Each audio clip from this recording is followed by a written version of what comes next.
Alright, we need to talk about the Elle Darby story. Now, I'm not just jumping on the YouTube bandwagon, although the algorithm loves it when you jump on the bandwagon. Cha-ching!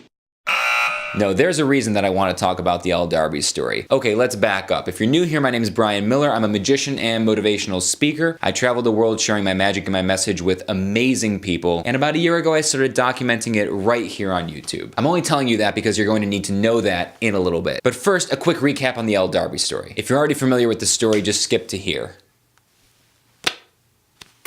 Now, I only first heard about Elle Darby from watching the Philip DeFranco show a couple of days ago. That's pretty much how I get all my news these days. What world are we in that a YouTube channel delivers better, more reliable news than CNN? Okay, here it is real quick. Elle Darby is a 22-year-old British beauty blogger. She reached out to a few different hotels asking them if they would be willing to put her up for free for a weekend in exchange for exposure. Now, Elle actually has a pretty decent following, a lot more than I have. But in spite of that, the owner of one of these hotels became the world's greatest troll, or the world's worst troll, depending on your perspective. He decided to blast Elle all over the internet. He basically painted her as an entitled kid, millennial, interneter who thinks that she's better than everyone else and is just expecting stuff for free instead of paying for it like you're supposed to. If you want a more detailed version of that story, go to the link in the description. That's Philip DeFranco's video. He covered it much better than I can. Okay, hold that thought. We're coming back to Elle in a minute. So let me bring you back to the beginning of my career. I was 22 years old and I was trying to make it as a magician.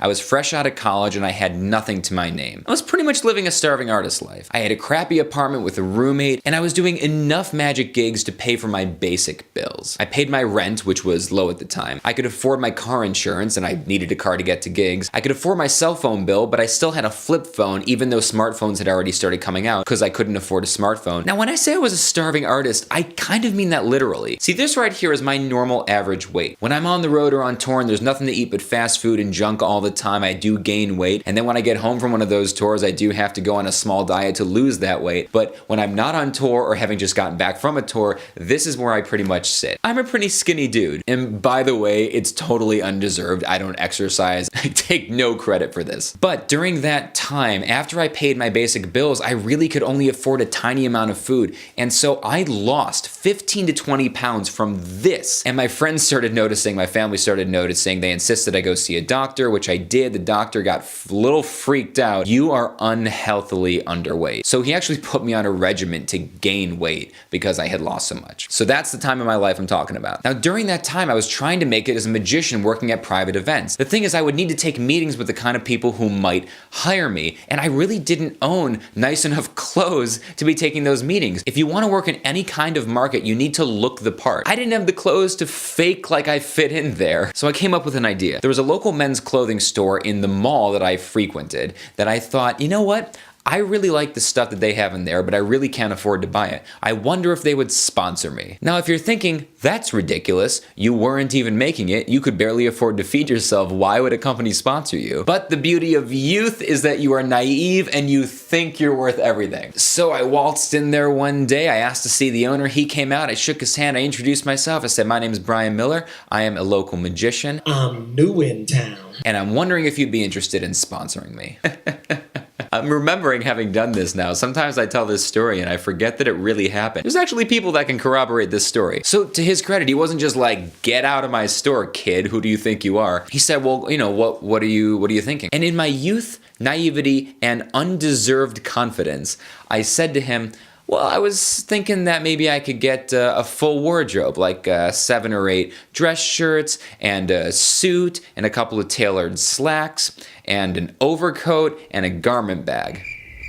What I had just rattled off was like $1,500 to $2,000 worth of stuff if you walked in there and just bought it at full price. And he didn't say no. He said, well, is there anywhere I can come see you do a show? Which was a reasonable request because he didn't know me from anybody. And to be fair, I wasn't anybody. Luckily, at the time, I had an ongoing engagement with this huge casino in Connecticut. It's actually the largest casino in North America. In New England, it's really prestigious, and I had an ongoing engagement at the comedy club in the casino. When people in Connecticut or Massachusetts, Rhode Island, when they found out I was working at this casino, they were like, wow, you must be good. Truth is, at the time, it's pretty much the only thing I had going for me, but it was a good thing to have going for me. So I said, yeah, actually, this weekend I'm doing one of my regular shows down at the casino. So I I called up the comedy club. I asked for 4 tickets to be comped. So on that night, I was terrified. I kept looking for him to come in before the show. I didn't see him. And then it was time for the show, and I thought, this guy's just blowing me off. So I was up on stage the whole time I was performing, in between tricks for half an hour. I just kept looking out. I didn't see him. Finished my set. It wasn't even a really good set because I was so distracted wondering if he was going to show up. I went backstage. I'm sitting there with my manager at the time, and I was like,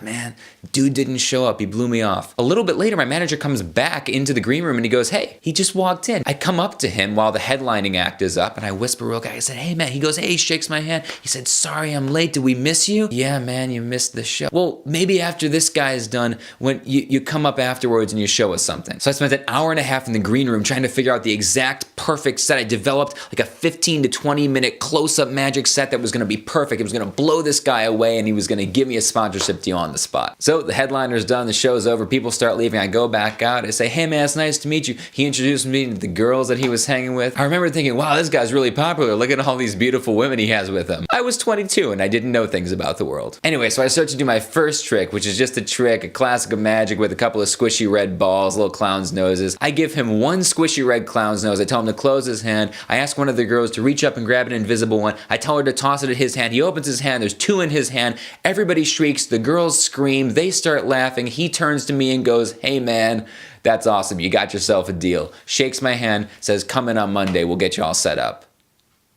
So on Monday morning, I go in there and he gets me set up with almost $2,000 worth of clothes. Those are the clothes that I wore for the next 2 years while I developed my career and eventually built it into the globe-trotting enterprise that I currently run today. In exchange for that entire wardrobe, all he asked is that I rep his name, that I mention his store to anybody. He said, hey, anybody who comes in here and mentions your name, I'll give him a 30% discount, which means there was an incredible markup on his merchandise in the first place. So I would send everybody. I plugged his store on my website and some social media posts, and we had a nice relationship for a year or 2. The point is this. What Elle Darby did when she reached out to a local hotel is a standard business proposal in our industry. When you're self-employed, which is what she is, she reached out to a local business and offered to barter. You give me a room for a couple of nights, I'll give you some exposure, everybody wins. It was the equivalent of a relatively cheap low-end hotel. It would have only cost them a couple of $100, $200, maybe $300 to put her up for the weekend,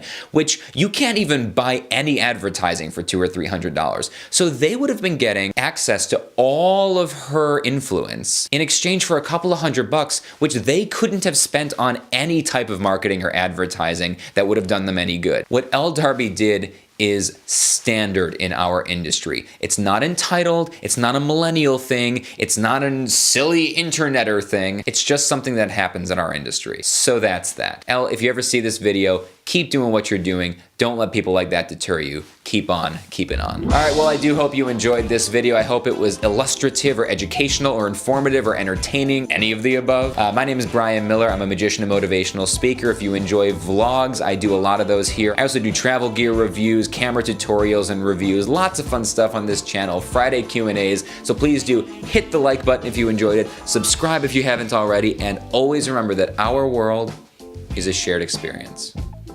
So make it a good one. Have a great day.